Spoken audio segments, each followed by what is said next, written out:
Bonjour, donc on passe aux dotations aux provisions. Les dotations aux provisions sont constituées en vue de faire face soit à la dépréciation des éléments de l'actif qui devraient être enregistrés, qui devraient être comptabilisés, soit à des charges ou à des pertes non encore réalisées et que les événements en cours rendent probables. Attention, rappelez-vous, parmi les principes comptables fondamentaux, il y a le principe de prudence. D'accord? Donc les charges et les pertes doivent être nettement précisées quant à la nature et doivent permettre une évaluation approximative de leur montant. La déductibilité de la provision pour créance douteuse est conditionnée par l'introduction d'un recours judiciaire dans un délai de 12 mois suivant celui de sa constitution. Là, c'est clair et net. Pour la déduction de la provision sur les créances, il y a une condition. Après 12 mois, un recours judiciaire. Sinon, à réintégrer la provision. Là, entre parenthèses, la provision, toujours, il est source de conflit entre la Direction générale des impôts et les entreprises. En cas de contrôle fiscal, toujours, ils sont source de conflit. Parfois, c'est la CNRF, la commission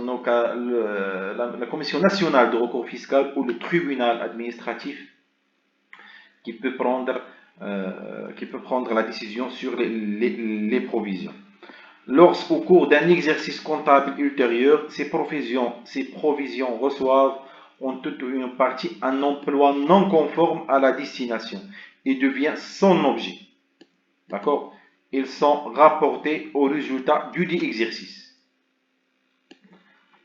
C'est-à-dire à réintégrer. Lorsque la régularisation n'a pas été effectuée par la société elle-même, l'administration procède au redressement nécessaire.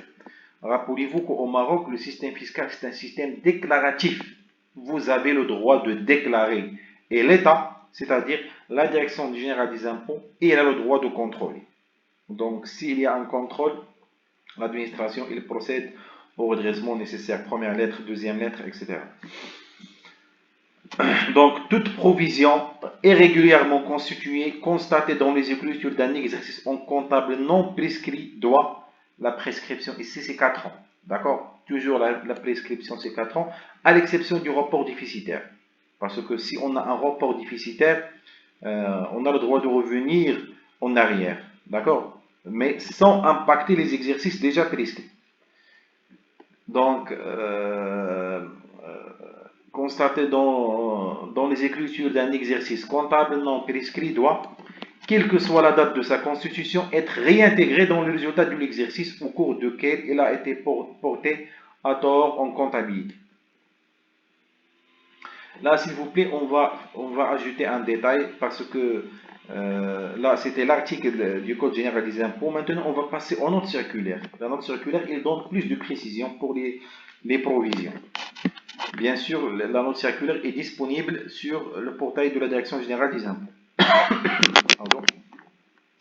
Provision selon la note circulaire 717, tome 1. Conditions de déductibilité fiscale des provisions.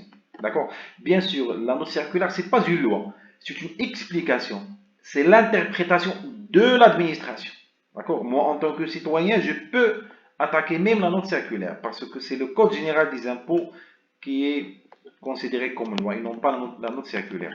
Donc, sur le plan purement comptable, le principe de prudence permet à la société de constituer des provisions pour des risques éventuels ou probables. Par contre, sur le plan fiscal, la déductibilité des provisions est toujours liée à des événements réels survenus au cours de l'exercice. Donc, s'il n'y a pas un événement réel, la provision n'est pas acceptée. Ces événements rendent la charge ou la perte probable d'un montant susceptible d'une évaluation approximative. Pour qu'une provision soit fiscalement déductible, il doit répondre à certaines conditions de fond et de forme. Là, la Direction générale des impôts donne des explications supplémentaires. Conditions de fond. La provision doit être destinée à faire face à une dépréciation, à une perte ou à une charge déductible. Donc, dépréciation, perte ou une charge qui est déductible. La règle. L'accessoire suit le principal. Si le principal n'est pas déductible, l'accessoire n'est pas déductible. D'accord? Vous avez je ne sais pas, provision sur des achats qui n'ont pas de relation avec l'exploitation.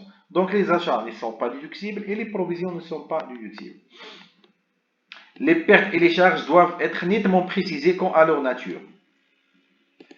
Les pertes et charges doivent trouver leur origine dans l'exercice en cours. Dans l'exercice en cours.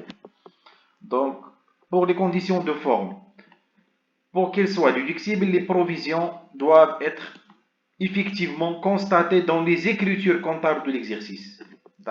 Ça, c'est la première condition. S'ils ne sont pas constatés, ils ne sont pas déductibles. Donc, on va passer à une étude de cas dans lequel il y a des opérations sur les provisions. On va analyser opération par opération. Donc, maintenant, vous avez ici provision pour, ce sont les données d'une entreprise X. Provision pour risque d'insolvabilité de 3 clients étrangers. Donc, est-ce qu'il est déductible fiscalement? Non. Traitement fiscal, non. Pourquoi? Parce que d'abord, les provisions sur clients devraient être individualisées. Par non. Est-ce qu'ils sont individualisés? Non. 3 clients. Donc, automatiquement à réintégrer, non déductible. Deuxième opération. Provision pour risque d'insolvabilité des clients Kerim. Voilà. Maintenant, ils sont individualisés par nom. Client Kerim. Mais attention, entre parenthèses, vous n'avez aucun processus en justice n'est entamé. Donc, dans ce cas, ils ne sont pas déductibles. Parce qu'un recours judiciaire doit avoir lieu dans les 12 mois. Donc, non déductible.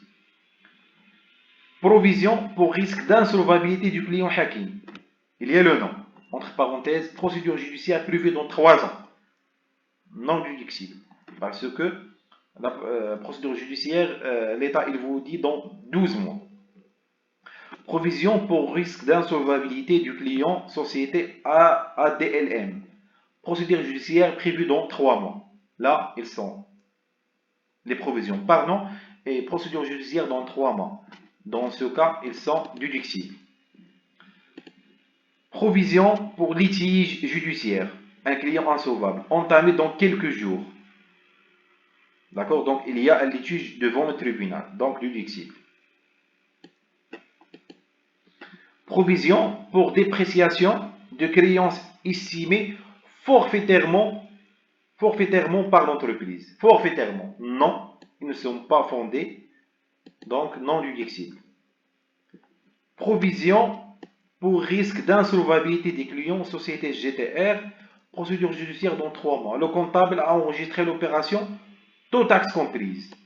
La loi, il vous dit, la provision, vous devez enregistrer le montant hors taxe, et non pas toute taxe comprise, déductible, mais seulement hors taxe. Donc, à réintégrer la TVA. Provision pour dépréciation des actions cotées. Les actions cotées en bourse. Donc, est-ce qu'on a le justif? Oui, on a l'argument, donc déductible.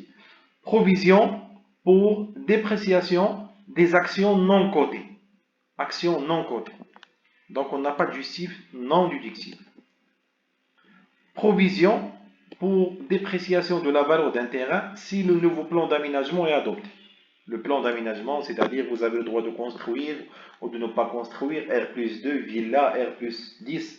Donc, c'est en fonction du plan d'aménagement. Donc, il y a un risque, mais le nouveau plan d'aménagement n'a pas été encore adopté. Non déductible. D'accord?